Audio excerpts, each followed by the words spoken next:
Have you ever tried to go somewhere and couldn't? Not because of a fence or a guard, but because something invisible pushed you back. A street you walk past every day but never down. A door that's open but your body won't cross. A trip you plan over and over that never happens. Tonight, you'll hear stories from people who discovered the invisible boundaries of reality, and by the end, you might realize you've been living inside a cage you never knew existed. Let's begin. A man in his late 40s has been hiking for 30 years. He knows forests. He's not afraid of trails. But there's one path he cannot walk. 5 times he's tried. 5 times he's turned back at the exact same spot, 200 meters in. It's not fear. It's not danger. It's a feeling, a certainty that he needs to leave right now, that he forgot something critical at home, that he's trespassing in a place that doesn't want him. The first time he drove home to check. Door locked, stove off, nothing wrong. The third time he brought a friend to prove he wasn't imagining it. They walked together. At that same spot, he felt the wall. His friend felt nothing and kept walking. He stood there, unable to move forward, watching his friend disappear around the bend. Then he turned and walked back alone. He's tried twice more, same result.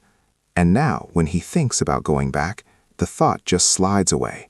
His mind has accepted the boundary and stopped questioning it. There's nothing on that trail. No signs, no warnings, no history of danger. Just an invisible line he's not allowed to cross. A real estate agent with 20 years of experience has shown hundreds of homes. Beautiful ones, falling apart ones, even homes with dark histories. Never had a problem. Until one house. The front door was unlocked as arranged. She walked up the steps, put her hand on the doorknob, and froze. Not fear, not sickness, just an absolute physical inability to step inside. She stood there for a full minute trying to force her foot over the threshold. Her body refused. She sat in her car, calmed down, tried again. Same wall. She called a colleague.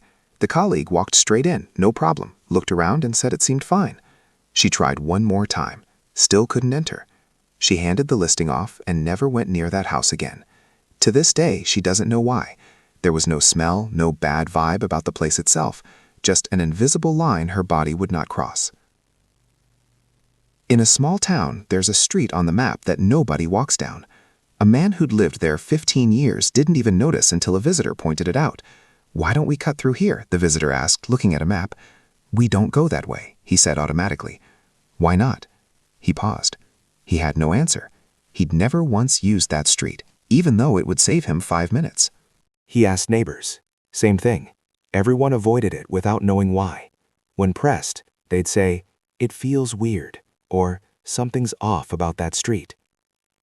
But the street itself, normal, quiet, clean, families living there. He decided to walk it just to prove there was nothing wrong. Halfway down, the feeling hit him. Not fear, just wrongness, like he was trespassing, like the street was gently pushing him away. He finished the walk. Nothing happened, but he's never gone back. An entire neighborhood routes around one street without ever discussing it, a collective invisible boundary that no one questions. A drone pilot tried to film a valley an hour outside the city. Beautiful landscape, should have been easy. He launched the drone, flew toward the valley, and at a certain point it stopped. Not a crash, not an error, it just hovered and wouldn't go forward. Manual control worked for every other direction, left, right, up, down, but it would not cross into the valley. He brought the drone back, checked it, relaunched, same invisible wall. He switched drones, exact same behavior. He posted online. 2 other pilots reported the same thing in that exact spot. GPS fine, controls fine, drones just refused to enter. One pilot walked into the valley on foot to see what the drones were avoiding. He made it halfway before feeling uncomfortable and turning back. He couldn't explain why, just said, "It didn't want me there." When even machines respect invisible boundaries, what does that mean?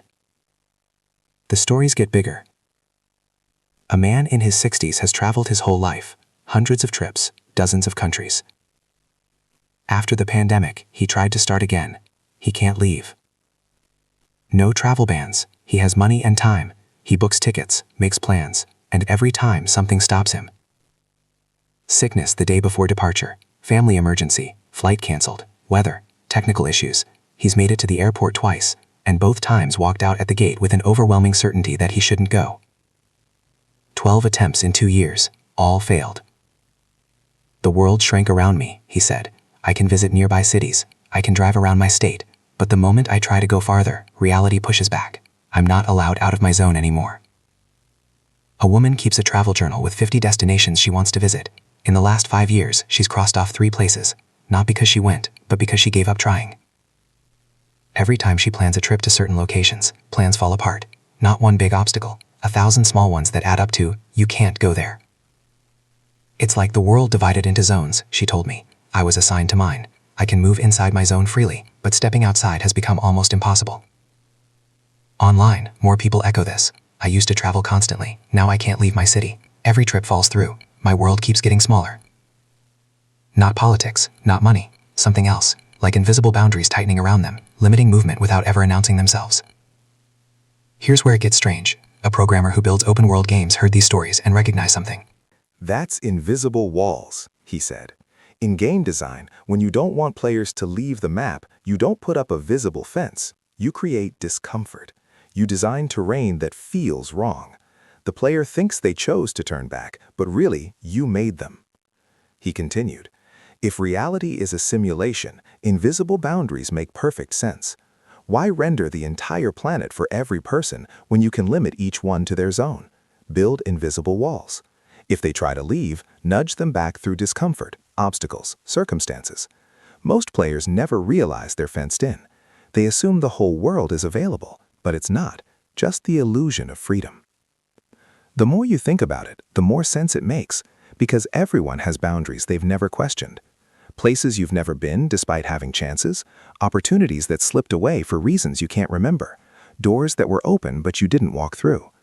And when you think about those places now, you don't feel curiosity or regret, just neutrality, like they were never really options, like your map was always smaller than you thought. Here's what people are noticing. The boundaries seem to be tightening.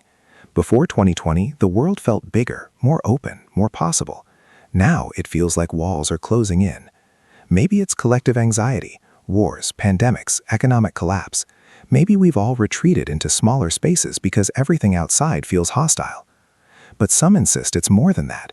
They say there are places they used to reach that are now somehow off limits, not legally, not physically, just invisibly. If you're running a simulation and resources are low, what do? You shrink the world, quietly, gradually, give each user a smaller zone, make them think it was their choice, make them forget the world was ever bigger. So here's the question. What are your invisible boundaries? Not the obvious ones, money, time, responsibilities. Those are real.